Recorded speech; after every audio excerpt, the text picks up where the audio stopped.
députés nationaux et sénateurs, fustiger ici cette campagne de dénigrement et de démobilisation menée par une infime minorité de nos compatriotes.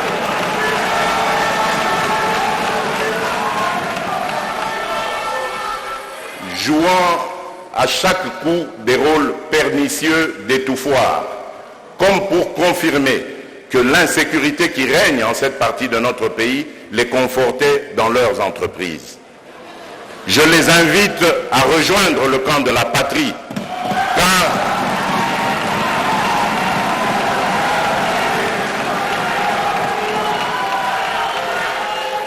ce n'est que dans l'unité et la concorde que nous arriverons à vaincre cet ennemi qui a pris l'habitude de semer la désolation dans nos villes et nos villages.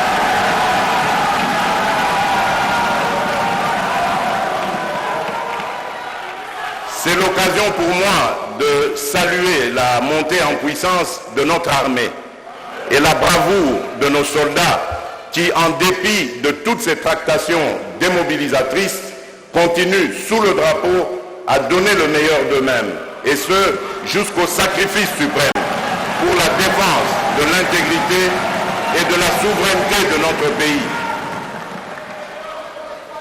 Unissons-nous, chers compatriotes, derrière nos forces de défense et de sécurité, car la victoire finale appartient à la mère patrie, la République démocratique du Congo, que nous ne trahirons jamais.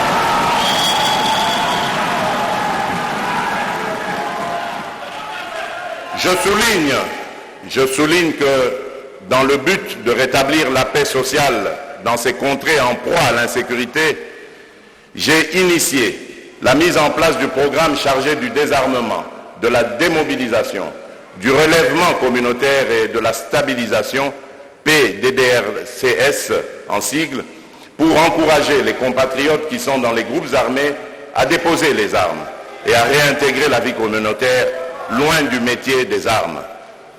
Je saisis cette opportunité pour saluer l'appui reçu de différents partenaires dans la mise en place de ce programme. Et je profite également de cette tribune pour saluer la contribution des Nations Unies qui, à travers la MONUSCO, soutient notre pays dans cette volonté de pacification et de stabilité dans la partie est de notre territoire national.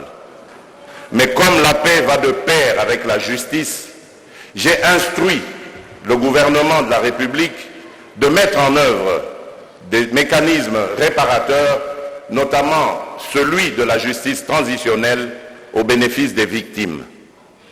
Par ailleurs, certaines forces terroristes opèrent également dans d'autres pays voisins. C'est le cas des ADF, qui écument spécialement la frontière commune entre l'Ouganda et la République démocratique du Congo. Ainsi, pour les combattre plus efficacement, nos deux pays ont convenu tout récemment de mutualiser leurs efforts en vue de mener des opérations conjointes contre cet ennemi commun. Notre Parlement dûment informé. Je veillerai à limiter au temps strictement nécessaire à ces opérations la présence de l'armée ougandaise sur notre sol. Honorables députés et sénateurs, permettez-moi de relever que les grandes villes de notre pays n'ont malheureusement pas été épargnées par des cas d'insécurité commis par des délinquants de tous bords, communément appelés Kuluna, et des coupeurs de route qui ont délibérément choisi de troubler la quiétude de paisibles citoyens en les terrorisant, aussi bien à l'arme blanche qu'à l'arme à feu. Une mauvaise culture qui doit absolument être bannie de notre société. Pour anéantir tous ces fléaux et garantir la sécurité des personnes et de leurs biens sur toute l'étendue du pays, j'ai instruit le gouvernement de prendre toutes les mesures idoines contre ces marginaux. Je me réjouis des premiers résultats obtenus par l'expérience du centre pilote de Kanyama-Kasese. Jadis abandonnés à eux-mêmes, aujourd'hui ces jeunes compatriotes maîtrisent plusieurs métiers dont la maçonnerie,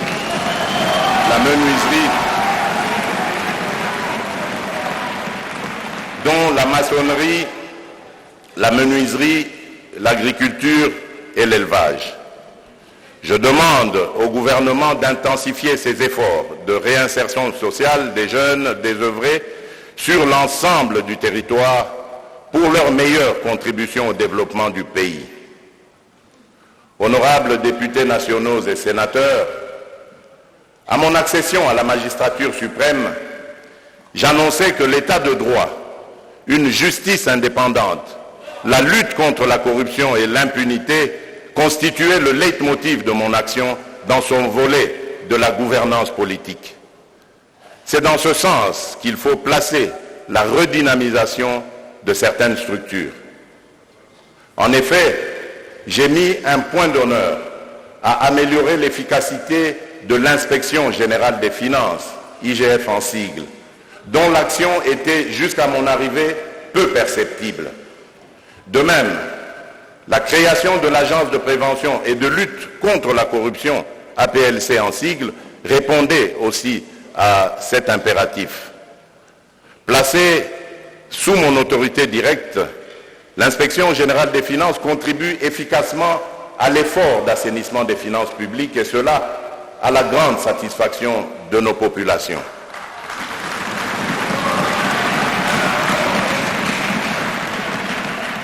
Néanmoins, l'IGF ne peut remplacer l'action du pouvoir judiciaire ayant seule la mission constitutionnelle de dire le droit. Je reste convaincu que l'instauration de l'état de droit et de l'autorité de l'État impose une justice consciente de son rôle et de son indépendance, et ceci devant être notre perception commune. Malheureusement, en dépit de certains progrès que je salue, je ne saurais rester indifférent en ma qualité de magistrat suprême aux cris de détresse et de désolation des Congolaises et des Congolais qui, chaque jour qui passe, réclament plus de garanties d'une bonne et saine administration de la justice.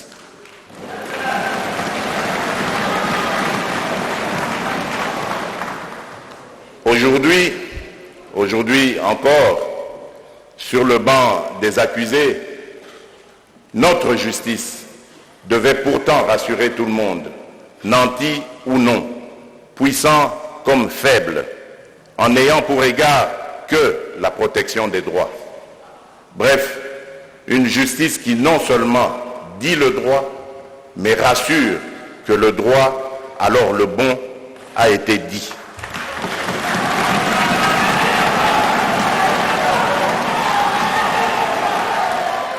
Je réaffirme mon engagement à poursuivre les réformes courageuses dans le secteur de la justice, y compris celles relatives aux structures et à la qualité de leurs animateurs, suivant le principe « l'homme qu'il faut à la place qu'il faut ».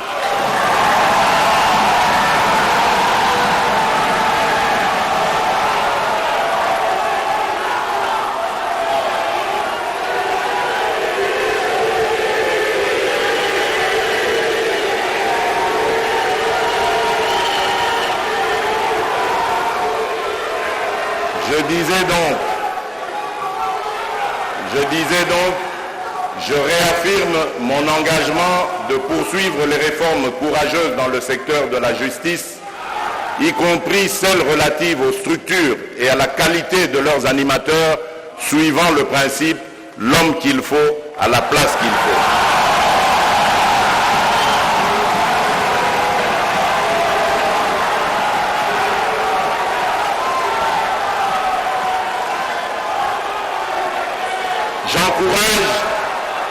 J'encourage le Conseil supérieur de la magistrature à faire fonctionner les chambres disciplinaires afin que la sanction soit la seule récompense des mauvais magistrats qui, par leur comportement, ternissent l'image de toute une institution voulue un corps d'élite. Dans le souci de résorber les problèmes récurrents des effectifs insuffisants des magistrats, le gouvernement est appelé, avec le concours du Conseil supérieur de la magistrature, à finaliser le processus de recrutement dont le dernier en date remonte malheureusement à plus d'une décennie. Dans le cas particulier de la Cour constitutionnelle, actuellement très sollicitée dans le cadre de la protection des droits et libertés des citoyens, ce que je salue et encourage, l'expérience a toutefois démontré que lors du traitement des contentieux électoraux, les 9 juges qui la composent sont souvent débordés au regard des contraintes de délai. J'encourage donc le président de cette juridiction à travailler avec le gouvernement afin de mettre en place le corps des conseillers référendaires, un outil technique légal qui se révélera déterminant dans le traitement des 10 dossiers et dans la pérennisation de la jurisprudence. C'est dans le même sens que j'entends rendre opérationnel dans les tout prochains jours les différents organes et structures de la Cour des comptes, la plus haute instance de contrôle des finances publiques, afin qu'elle joue pleinement son rôle de patrouilleur financier en chef avec l'appui de l'Inspection générale des finances. J'attends que ces mêmes performances soient au cœur de l'action de l'Agence de prévention et de lutte contre la corruption, de la cellule nationale de renseignement financier, ainsi que d'autres services supérieurs de contrôle, en tant que dispositif de la lutte contre la corruption, le détournement des deniers publics, le blanchiment de capitaux, la fraude et même le financement du terrorisme. Honorables députés nationaux et sénateurs, la mobilisation des investissements dont nous avons besoin pour créer des richesses et développer notre pays nécessite un bon climat des affaires. Ceci implique qu'en permanence, nous soyons non seulement attentifs aux doléances des opérateurs économiques, mais aussi et surtout que nous imaginions des mécanismes pouvant permettre d'améliorer les conditions d'exercice des affaires et en assurer le suivi. Au cours de cette année, j'ai réitéré au gouvernement ma volonté de prendre en charge avec efficacité la problématique du climat des affaires par une nouvelle approche de suivi, évaluation jamais expérimentée dans notre système de gouvernance afin de rassurer les investisseurs.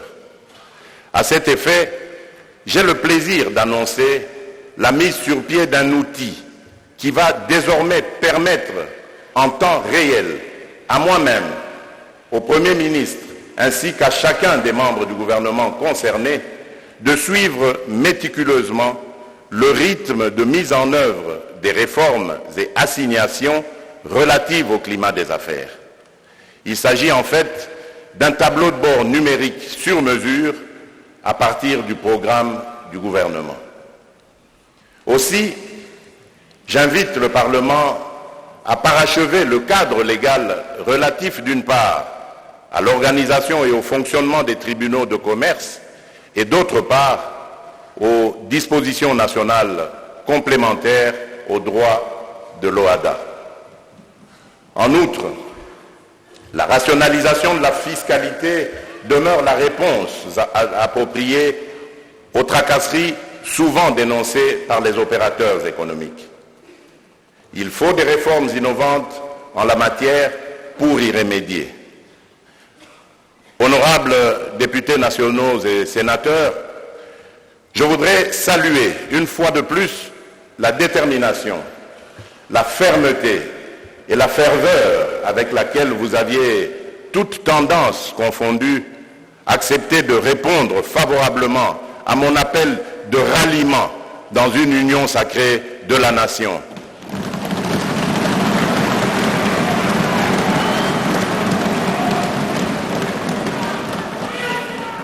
Un appel exaltant, à la fois de cœur et d'esprit, en vue de consolider les principes et les valeurs autour d'actions nobles, à même de répondre positivement aux nombreuses et anxieuses attentes de notre peuple, les mêmes attentes malheureusement non comblées depuis des décennies. Permettez-moi de vous rappeler que cet engouement et ce nouvel élan ont permis de mettre rapidement en place de nouveaux bureaux, tant à l'Assemblée nationale qu'au Sénat, et de former le gouvernement actuel appelé à défendre les intérêts de la population. Ce qui a réellement permis de faciliter les échanges et de jeter de réelles passerelles de collaboration entre les différentes institutions de la République. Je rappelle que ce gouvernement de la République a comme principale mission la restauration de la paix et de la sécurité, la relance de l'économie nationale, l'assainissement de la gestion des finances publiques, la lutte contre la corruption sous toutes ses formes, l'amélioration qualitative des conditions de vie de nos populations, la couverture santé universelle, l'application de la gratuité de l'enseignement comme prescrit dans la Constitution et le renforcement de l'autorité de l'État ainsi que de l'État de droit. Je relève aussi que la mise en œuvre, sous mon impulsion, de ces différents piliers est à la base de l'amélioration progressive et qualitative de la gouvernance politique, économique et sociale qui donne déjà des résultats qu'il sied de soutenir. C'est ici pour moi le lieu de saluer la cohésion perceptible autour de l'union sacrée de la nation, en dépit des petites querelles de clochers que je considère d'ailleurs comme des manifestations éloquentes de l'expression même de la démocratie.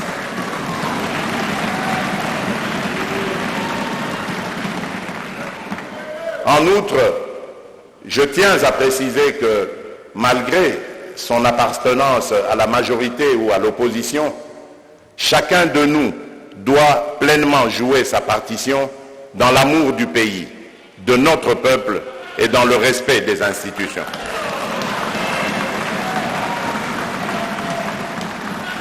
Dans cet esprit, je tiens à exprimer le profond respect que j'éprouve à l'égard de notre peuple pour sa farouche détermination à garder toujours allumée la flamme de l'unité nationale, en dépit de l'adversité et de toutes les épreuves que nous impose cette marche vers la paix, la démocratie, l'unité, la cohésion, l'état de droit et le peuple social, et le progrès social, pardon. Honorables députés nationaux et sénateurs, en même temps que je reconnais l'harmonie dans les relations entre différentes institutions au niveau national, je dois malheureusement mentionner que l'année 2021 a fondamentalement été caractérisée par l'instabilité des assemblées et gouvernements provinciaux. En effet, les conflits entre ces institutions provinciales se sont exacerbés au cours de cette année, au point d'hypothéquer foncièrement le développement des provinces concernées. Il y a lieu de noter que 14 provinces sur 26 ont connu la destitution de leur gouverneur par les assemblées provinciales. À la suite de ces mêmes conflits, certains présidents des assemblées provinciales ont aussi été démis de leurs fonctions. Il est extrêmement important pour chacun de ces acteurs provinciaux de prendre réellement conscience qu'aucun développement ne peut se faire dans pareil contexte de crise. La prochaine session de la conférence des gouverneurs sera l'occasion de réfléchir autour des pistes de solution à cet épineux problème. Par ailleurs, je vous exhorte vivement à envisager l'amendement de certains textes légaux se rapportant à la gestion des institutions provinciales.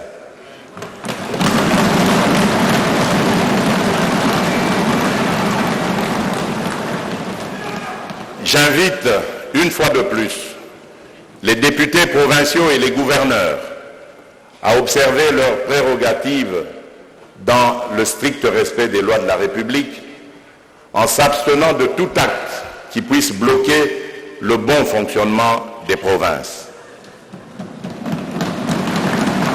Entre-temps, le Sénat, en tant qu'émanation des assemblées provinciales, est appelé à poursuivre ce rôle de médiateur et de conseil auprès de leurs animateurs pour que règne l'harmonie au sein de nos provinces. Honorable Président de l'Assemblée nationale, honorable Président du Sénat, honorables députés nationaux et sénateurs, distingués invités, mesdames et messieurs, mes très chers compatriotes, j'estime utile d'attirer l'attention de tous sur les préparatifs des prochaines élections. En effet, le processus électoral, avec ses enjeux, oblige que nous nous engagions dès à présent pour des élections que nous voulons crédibles, en écartant les différents obstacles, tant juridiques que matériels, qui en constituent les pesanteurs. Mon engagement de faire de la République démocratique du Congo un État véritablement démocratique ne peut se concrétiser sans l'organisation d'élections libres, démocratiques, transparentes et dans les délais constitutionnels.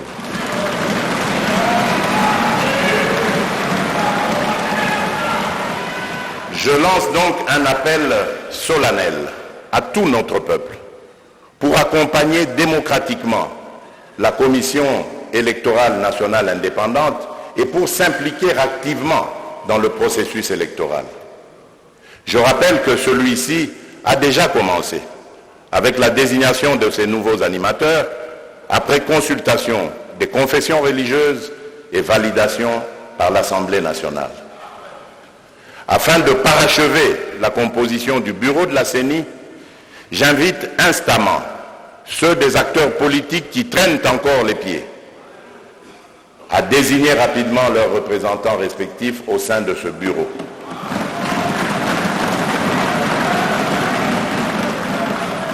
J'invite en même temps le gouvernement à mobiliser et à disponibiliser les moyens financiers conséquents pour permettre à la CENI de respecter les délais d'organisation de ces élections afin qu'elles se tiennent effectivement en 2023. Pour ce faire, il est également important que le Parlement procède diligemment au vote des lois encore en souffrance pour un aboutissement heureux du prochain cycle électoral. Honorables députés nationaux et sénateurs, comme je l'ai évoqué au début de mon adresse, notre pays a toujours souffert de crises sanitaires survenues au cours de cette année. En effet, la pandémie de Covid-19 n'a pas épargné la République démocratique du Congo. Même si notre pays affiche à ce jour un taux de mortalité relativement faible, je vous exhorte à continuer d'observer strictement les mesures barrières, car l'apparition successive de nouveaux variants montre que nous n'en avons pas encore fini avec cette pandémie. J'en appelle ainsi à la vigilance de nos services aux frontières, d'appliquer rigoureusement les mesures édictées à cet effet. Dans l'état actuel des connaissances, le vaccin demeure le moyen le plus efficace d'éviter les formes graves de la maladie. En effet, les données collectées à ce jour montrent sans aucun doute que les gains en termes de protection des personnes vaccinées contre les formes graves de la maladie supplantent les effets indésirables et souvent passagers attribuables au vaccin. Je recommande vivement à la population de se faire vacciner pour se protéger. En plus de la pandémie de Covid-19 et de l'épidémie de la maladie à virus Ebola, notre pays a été fortement éprouvé par d'autres urgences sanitaires. C'est notamment le cas de l'épidémie de méningite dans la province de la Chopo et de celle de monkeypox déclarée récemment au Maniema. nos équipes sont à pied d'œuvre pour y mettre fin dans le cadre d'une riposte appropriée. Je saisis cette opportunité pour saluer la compétence des scientifiques congolais qui ont fait rayonner notre pays, avec entre autres la mise au point du médicament Ebanga, dûment certifié sur le plan international pour son efficacité dans le traitement de la maladie à virus Ebola.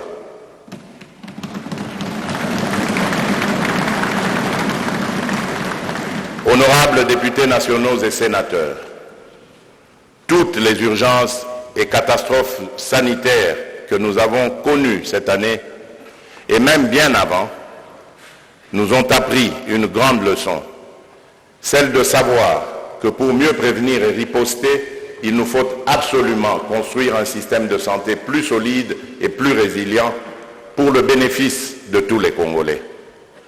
C'est la raison pour laquelle j'ai fait de la couverture santé universelle une cause nationale en République démocratique du Congo. Dans les prochains jours, le gouvernement mettra tout en œuvre pour rendre effective cette vision, par ailleurs fortement souhaitée par notre peuple. À cet effet, je vous rappelle que nous disposons d'ores et déjà d'une stratégie nationale en la matière, d'un cadre de pilotage et de coordination, ainsi que de tous les instruments de facilitation pour son déploiement sur l'ensemble du territoire national.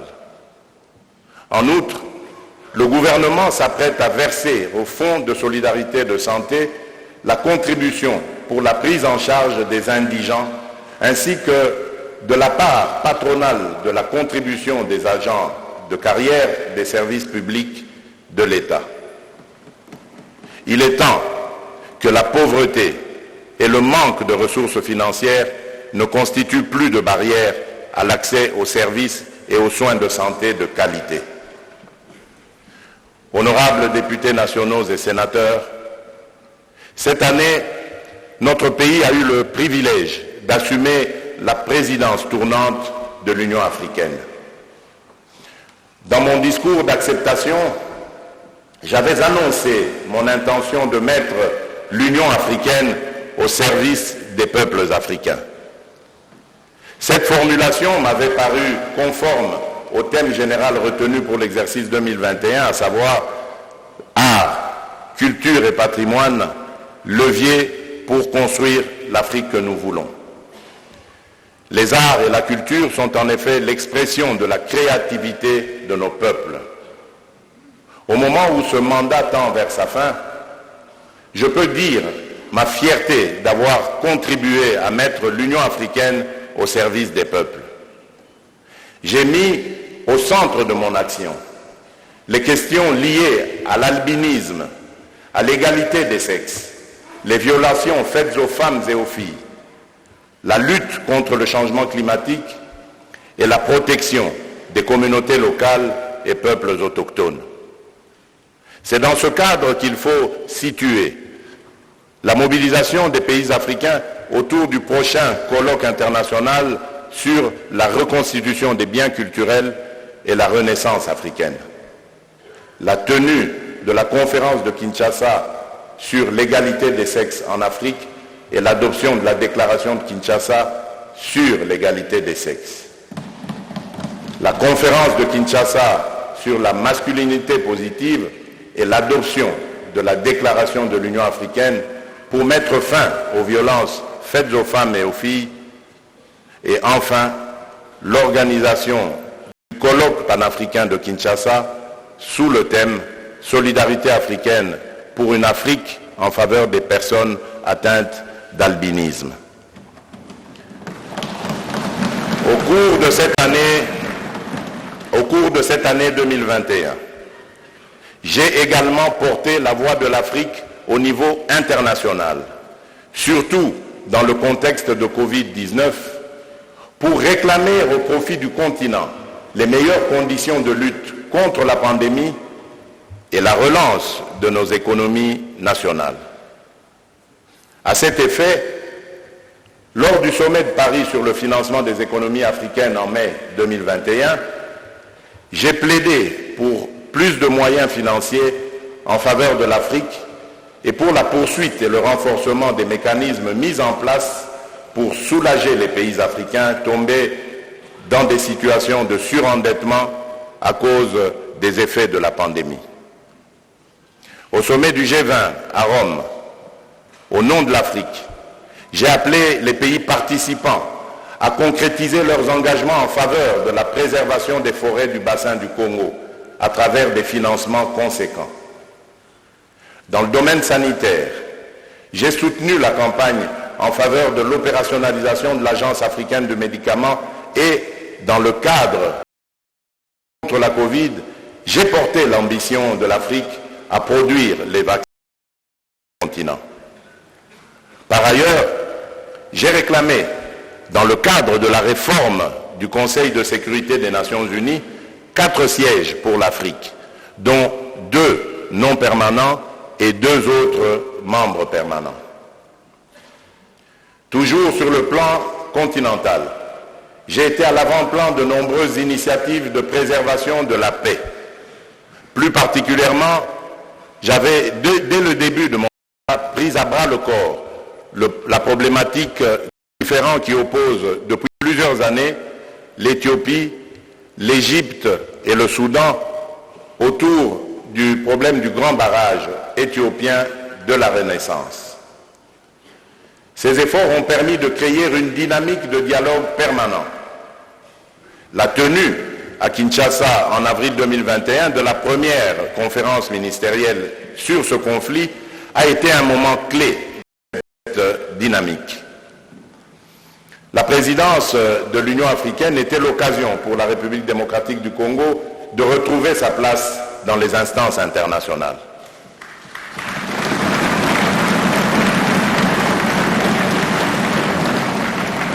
En effet, depuis des décennies, il n'y avait aucune politique nationale pour positionner ces nombreux experts au sein d'organisations internationales, ce qui était incompréhensible.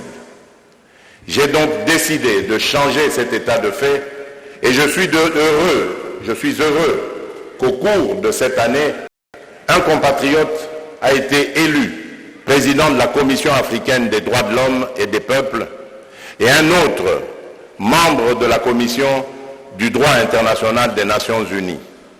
De plus, une Congolaise a été nommée au poste de directrice des ressources humaines de la Commission de l'Union africaine.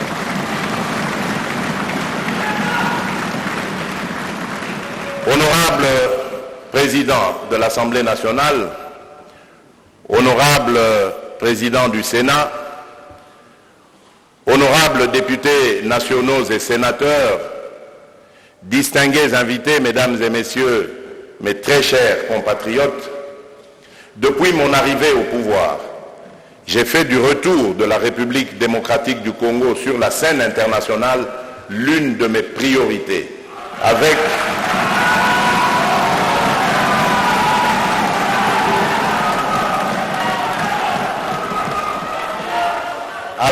un objectif clair, celui d'ouvrir notre pays au monde et de briser son isolement diplomatique.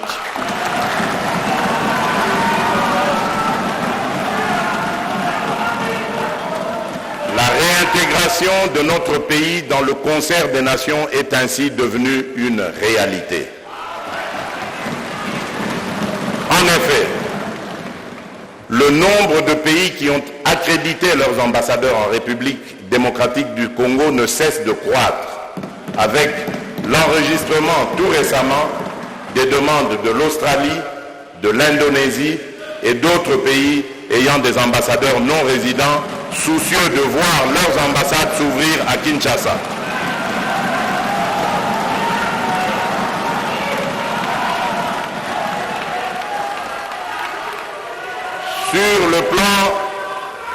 Sur le plan régional, nos énergies ont été déployées pour maintenir une politique de bon voisinage avec nos 9 voisins. Ainsi, nous avons intensifié les contacts sur le plan bilatéral avec notamment le Burundi, l'Ouganda et le Rwanda.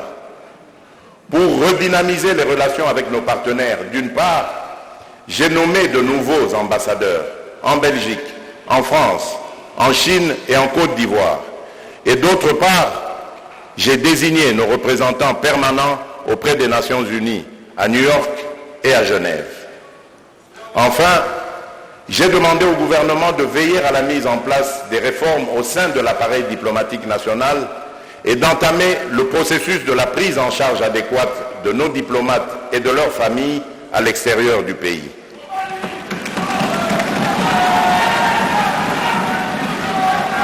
Honorables députés nationaux et sénateurs, au cours de l'année 2021, notre coopération internationale a connu des avancées significatives avec nos divers partenaires de l'Amérique, de l'Asie et de l'Océanie.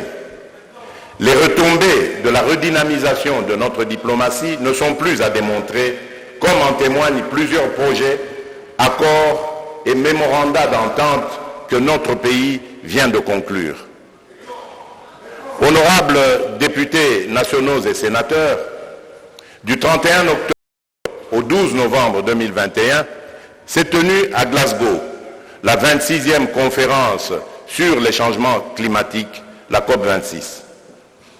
À cette occasion, j'ai hautement porté l'ambition de la République démocratique du Congo à assumer son leadership naturel comme pays solution face aux défis climatiques actuels.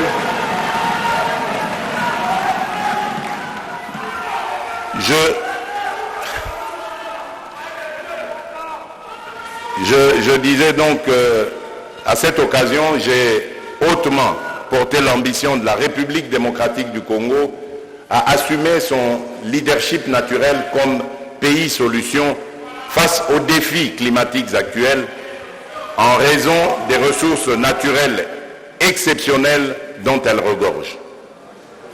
J'ai eu à rappeler qu'avec environ 52% des ressources en eau douce représentant 10% de celles du monde, en plus de ses forêts et de sa biodiversité, notre pays s'est résolument inscrit au cours de ses assises dans une perspective de matérialisation effective de son agenda. L'objectif n'était pas de vanter une fois de plus les potentialités naturelles de notre pays, mais plutôt de mettre le cap uniquement vers des actions à impact concret sur la vie de nos populations. À cet effet, j'ai clairement indiqué qu'il est impératif de concilier la de nos forêts et de nos tourbières pour juguler la crise climatique avec notre engagement à combattre la pauvreté qui est l'une des causes majeures de la déforestation en Afrique.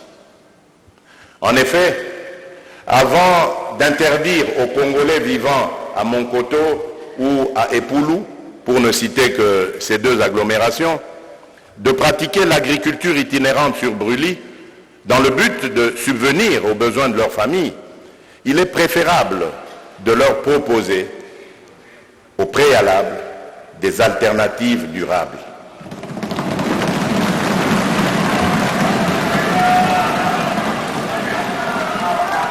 Pour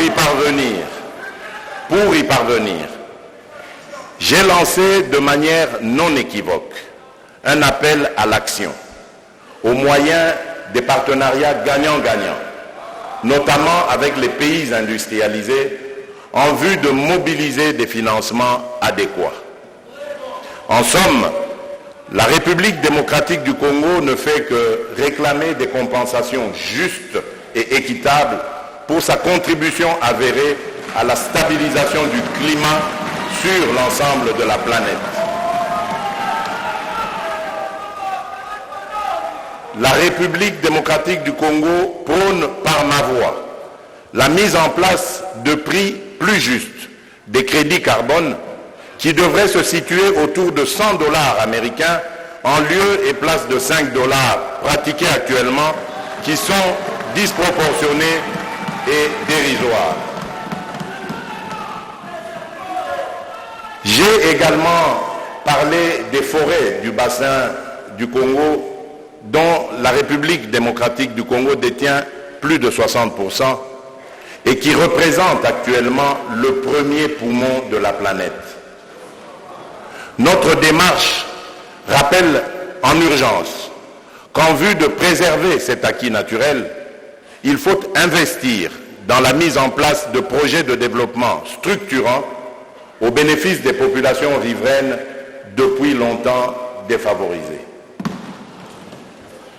La mobilisation tous azimuts obtenue autour de cette urgence constitue une étape cruciale dans la bonne direction. La conférence de Glasgow a été aussi une opportunité de mettre en évidence le fait que la République démocratique du Congo regorge de métaux stratégiques, en l'occurrence le cobalt et le lithium, qui sont indispensables à la transition énergétique. À cet effet, j'ai instruit le gouvernement d'accélérer la création d'une véritable chaîne de valeur dans ce secteur. La tenue du DRC Africa Business Forum procède par ailleurs de cette logique. Il s'est agi de promouvoir des investissements nécessaires pour valoriser l'immense mix énergétique de notre pays, constitué notamment de l'hydroélectricité, du solaire et de la biomasse. Honorables députés nationaux et sénateurs, l'intérêt suscité pour notre pays à Glasgow a permis d'obtenir d'importants résultats. D'abord, il y a la signature de la déclaration politique relative au second partenariat RDC, Initiative pour les forêts de l'Afrique centrale, CAFI en sigle, pour un montant de 500 millions de dollars. Ensuite, il y a l'appui financier de 1,5 milliard de dollars de forêts et tourbières du bassin du Congo, activables à partir de 2022.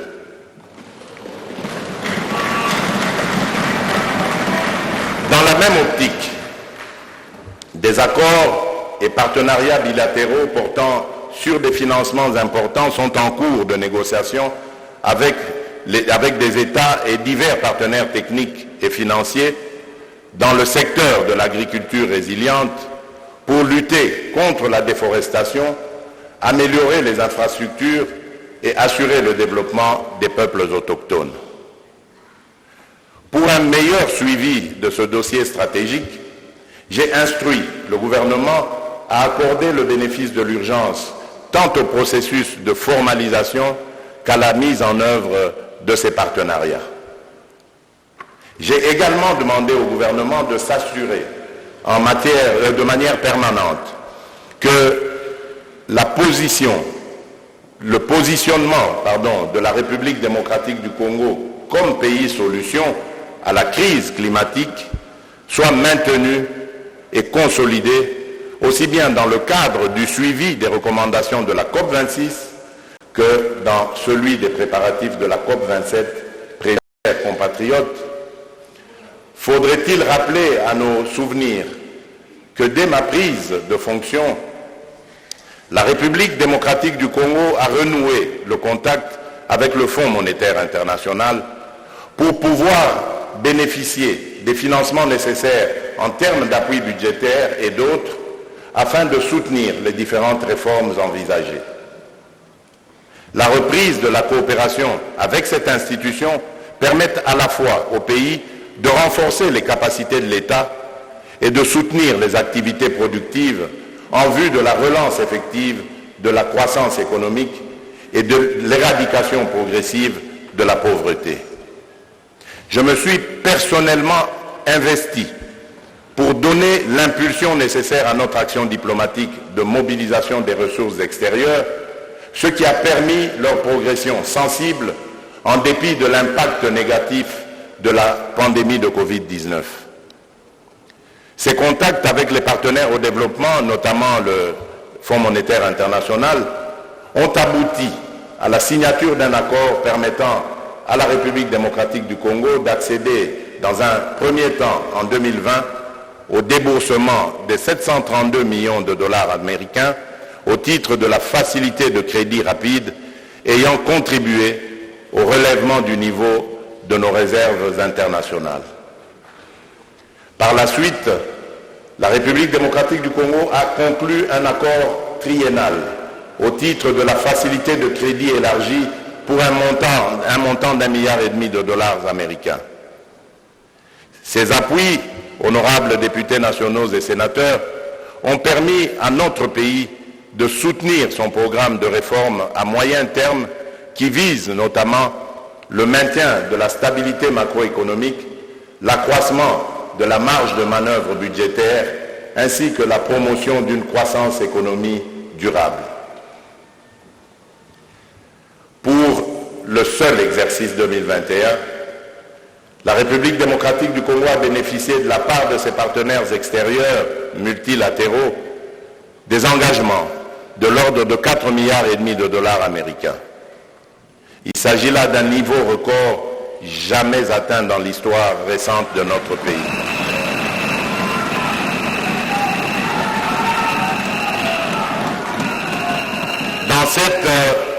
Dans cette même dynamique, je me suis rendu au cours de cette année successivement dans plusieurs pays du Moyen-Orient, du Proche-Orient ainsi qu'en Asie mineure, avec la ferme volonté de permettre au peuple congolais d'en retirer de substantiels dividendes dans les meilleurs délais. Je reste ainsi déterminé à faire davantage pour un aboutissement heureux de toutes les profondes réformes engagées, notamment dans les secteurs de la justice, de l'éducation et de la santé, en vue d'un meilleur alignement de notre économie aux standards requis de performance.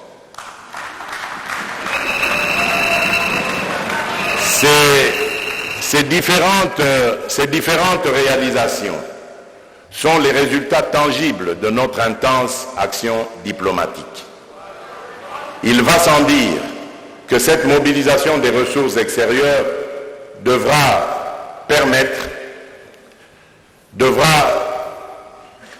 se poursuivre l'année prochaine. Toutefois, le financement du développement de notre pays ne peut pas reposer uniquement sur les ressources extérieures.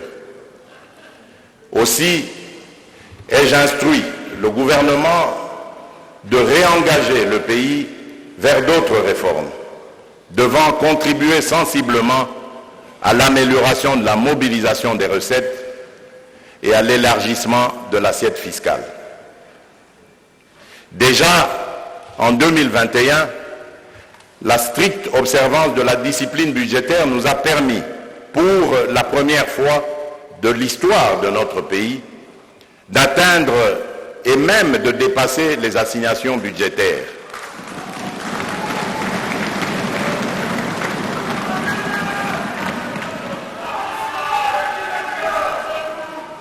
D'atteindre et de même dépasser les assignations budgétaires, conduisant ainsi à des recettes additionnelles de plus de 2 milliards de dollars américains. Cette performance doit nous motiver pour continuer à mobiliser davantage nos recettes internes. De même, une meilleure gouvernance du secteur extractif devrait permettre à l'État de mobiliser davantage de ressources pour financer ces chantiers prioritaires tels que la gratuité de l'enseignement primaire et la couverture santé universelle. En ce qui concerne l'année 2022, la croissance du produit intérieur brut, qui a été évalué à 5,6% dans le projet de loi des finances soumis à l'examen du Parlement, pourrait plutôt s'établir à 6,4% suivant les dernières estimations du Fonds monétaire international. Les principales sources de cette croissance sont dues aux performances attendues dans les secteurs des industries extractives, du transport, de la communication ainsi que dans celui du commerce. Honorables députés et sénateurs, je suis conscient que la situation sociale de nos compatriotes n'est pas reluisante. Beaucoup de ménages peinent à nouer les deux bouts du mois et n'ont pas accès aux services sociaux de base tels que l'eau, l'électricité, les soins de santé, les transports.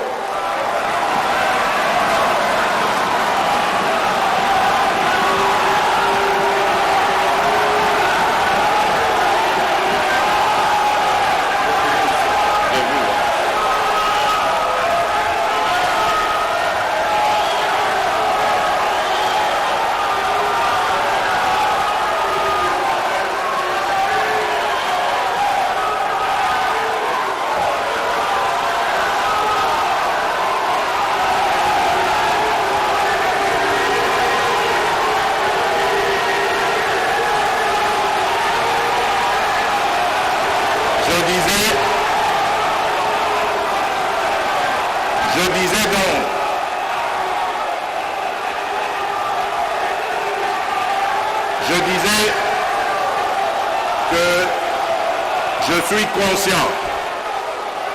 conscient que la situation de nos compatriotes n'est pas reluisante. Beaucoup de ménages peinent à nouer les deux bouts du mois et n'ont pas accès aux services sociaux de base tels que l'eau, l'électricité, les soins de santé et les transports. Certes, au cours de l'année 2021, le gouvernement a pris un train de mesures en faveur de la population, mais celle-ci reste insuffisante. Je demande donc au gouvernement d'accélérer la mise en œuvre de projets à impact rapide et visible. En effet, dans les secteurs de l'eau et de l'électricité, ainsi que de la santé, pour ne citer que cela, la plupart des projets en cours souffrent d'un manque de coordination et d'une faiblesse de pilotage.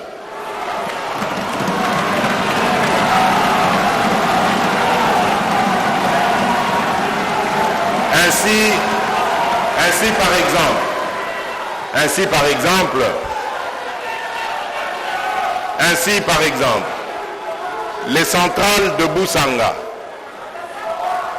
centrales de Boussanga de 240 MW dans le Lualaba et de Mwandingusha de 32 MW dans le Haut-Katanga sont complètement achevées, mais toujours pas en activité.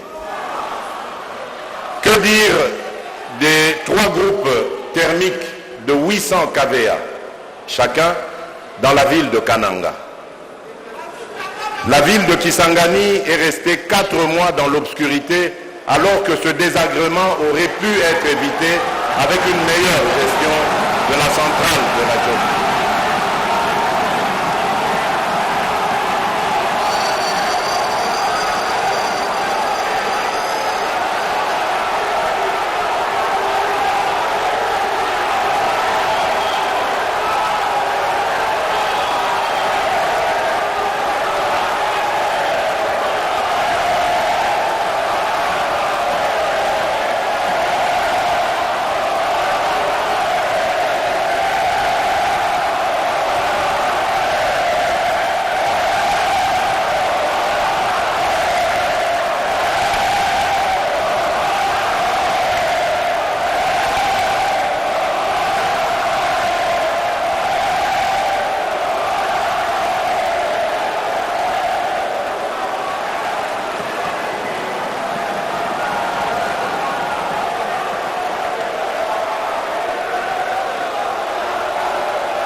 En ce qui concerne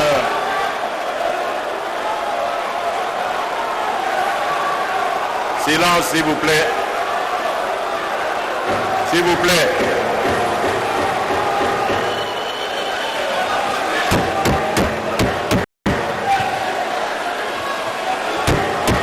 S'il vous plaît. En ce qui concerne la desserte en eau potable de la ville de Kinshasa, les usines de Lemba Imbu d'une capacité de 35 000 m3 par jour, ainsi que de Mbiza Ozone d'une capacité de 110 000 m3 préjudiciable à la population. Ces dysfonctionnements sont inacceptables. J'interpelle ainsi tous les intervenants pour régler sans délai les problèmes et de livrer ces ouvrages pour améliorer les conditions de vie de la population. Honorables députés nationaux et sénateurs, des transports et des voies de communication est un défi permanent dont l'impact sur l'économie nationale et par ricochet sur les conditions de vie de nos compatriotes est indéniable. En matière de développement et des infrastructures, routières, les axes stratégiques sont les suivants. La réhabilitation des routes de desserte agricole existantes et la construction de nouvelles routes. La réhabilitation, le rétablissement du trafic par la réouverture du réseau de certains tronçons de route en terre battue, restés longtemps impraticables, et la protection et l'entretien de ces routes par la réinstauration du système de cantonnage manuel. En plus d'améliorer sensiblement le trafic urbain et interurbain, la réalisation de ces ouvrages devrait également permettre une meilleure connectivité entre nos différentes provinces. Ces efforts d'amélioration des infrastructures routières sont déjà perceptibles à travers les projets suivants. 1.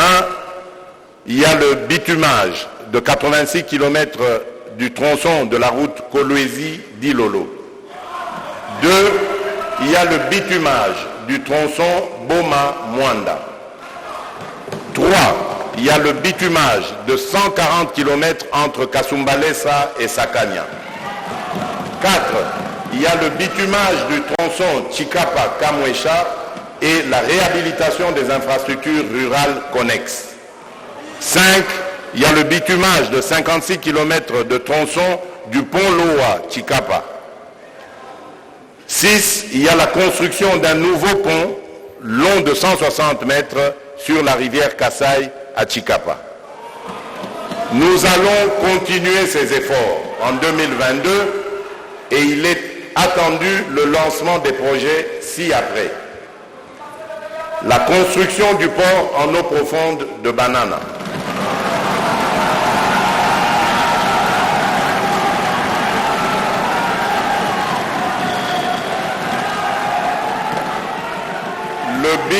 Le bitumage de la route Kasomeno en République démocratique du Congo, Mwenda en Zambie, longue de 270 km.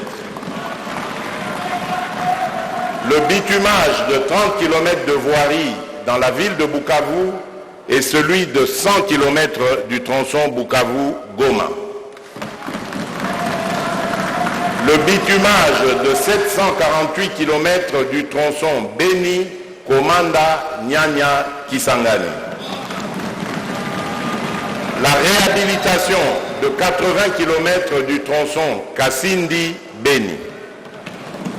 La réhabilitation de 54 km du tronçon Beni, Butembo. La réhabilitation de 89 km du tronçon Bunagana, Rutshuru, Goma. La mise en service du bac pour la traversée entre Zongo et Bangui en République centrafricaine. Et enfin le bitumage de la route Kalamba-Mbuji, Kananga, Mbujimai.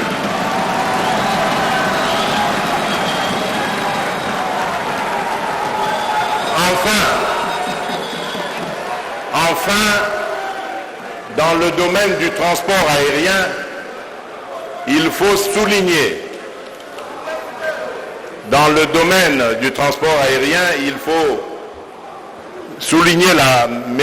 la modernisation de la tour de contrôle de l'aéroport international de Goma, la modernisation des aéroports internationaux de Lubumbashi, de Kisangani et de Kolwezi, de même que la réhabilitation et le renforcement et l'extension des pistes et parkings dans plusieurs autres aéroports nationaux sont prévus, notamment celui de Ndolo. Honorables députés nationaux et sénateurs, nous disons souvent que Kinshasa n'est pas la République démocratique du Congo et nous avons raison. Il est temps de traduire cette affirmation en actes concrets en adoptant l'approche qui postule que tout développement devrait partir de la base vers le sommet. C'est d'ailleurs le sens même du système politique prévu dans la Constitution de 2006 qui prévoit un État unitaire fortement décentralisé. Dans ce système, le territoire est l'espace géographique qui permet la jonction entre le pouvoir central et les provinces. L'objectif étant d'améliorer les conditions de vie des populations rurales et d'accélérer le développement de notre pays. Voilà pourquoi il sera lancé en 2022 un ambitieux programme de développement du pays par la base à travers ces 145 territoires. Les prémices de ce vaste programme ont été déjà posées par le Premier ministre cette année. Les priorités retenues dans ce programme sont le désenclavement des territoires par la réhabilitation de près de 9000 kilomètres et l'entretien de 30 000 kilomètres de routes de dessertes agricoles. L'amélioration de l'accès des communautés rurales à l'électricité, notamment par la construction de mini-centrales photovoltaïques. L'amélioration de l'accès à l'eau potable par la construction de forages et l'aménagement de sources. La construction d'infrastructures économiques rurales, notamment par l'équipement de 748 centres de santé, plus de 1200 écoles, ainsi que l'aménagement de marchés modernes. Et enfin, la restauration de l'autorité de l'État en commençant par la construction de bâtiments administratifs dans tous les 145 territoires. Honorable Président de l'Assemblée nationale, honorable Président du Sénat, honorables députés nationaux et sénateurs, distingués invités, Mesdames et Messieurs, mes très chers compatriotes, vous venez de suivre là les réponses aux divers points saillants autour de plusieurs questions essentielles qui touchent à la survie et à l'organisation de notre nation en ce que celle-ci a de plus profond et de plus légitime.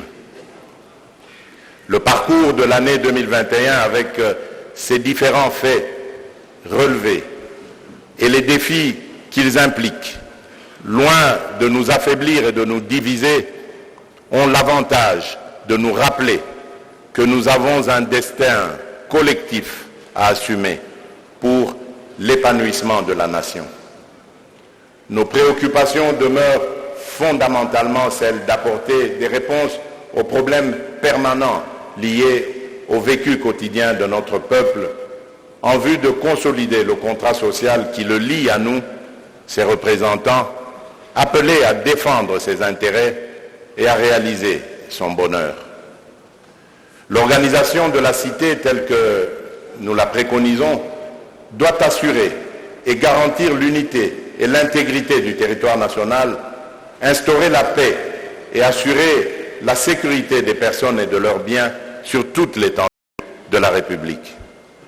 À ce titre, c'est dans un État que nous voulons de droit, caractérisé par une justice distributive, que nous avons focalisé l'attention du gouvernement sur la prise en charge des problèmes que rencontrent nos concitoyens dans les divers secteurs de la vie pour leur trouver des réponses satisfaisantes.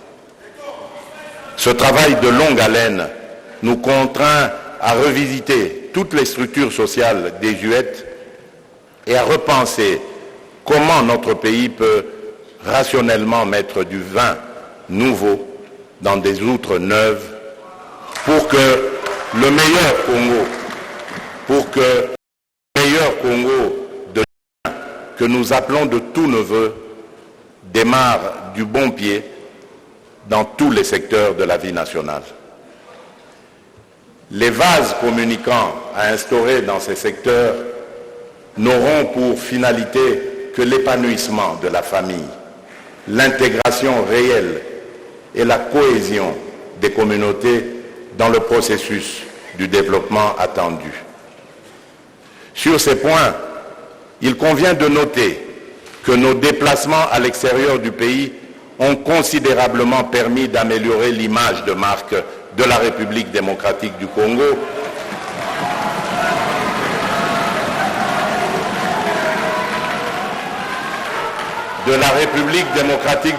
qui s'est ainsi ouverte au monde comme un lotus. Et nombreux sont ces pays qui ont décidé de sceller avec nous de solides partenariats gagnant-gagnant. Ouverte sur l'extérieur et en interne, avec toutes ces provinces interconnectées, la République démocratique du Congo, qui a aujourd'hui le vent en poupe, peut relever pour demain plusieurs défis de sa reconstruction.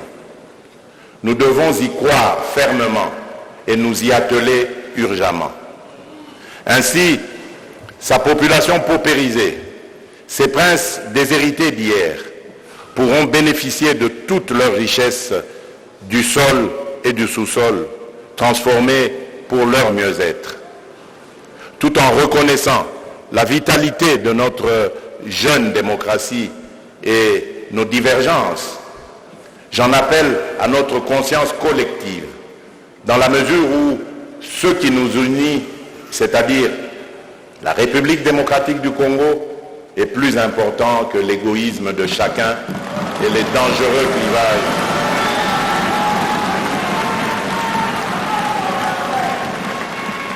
Je disais donc que ce qui nous unit, la République démocratique du Congo, est plus important que l'égoïsme de chacun et les dangereux clivages tribalistes qui pourraient nous diviser.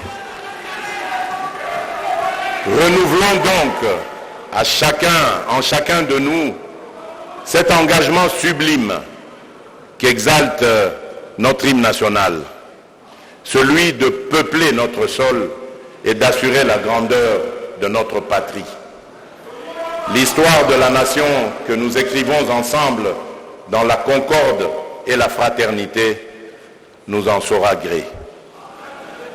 Que Dieu bénisse abondamment la République démocratique du Congo. Je vous remercie.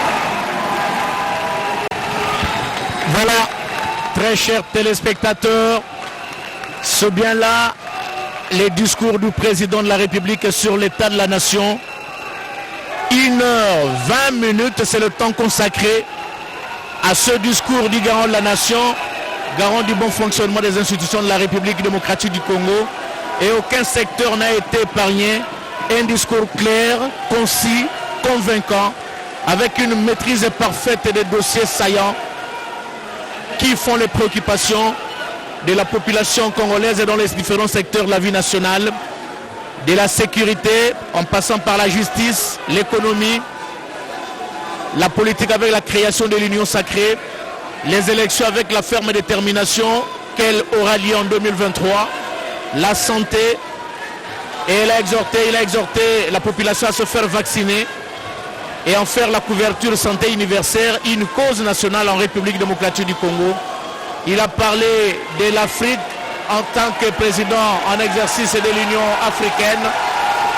Il a parlé de l'Union africaine qui doit être au service des peuples africains. La diplomatie avec l'ouverture de la République démocratique du Congo au monde et mettre fin à son isolement. La politique de bon voisinage avec les 9 pays voisins. L'environnement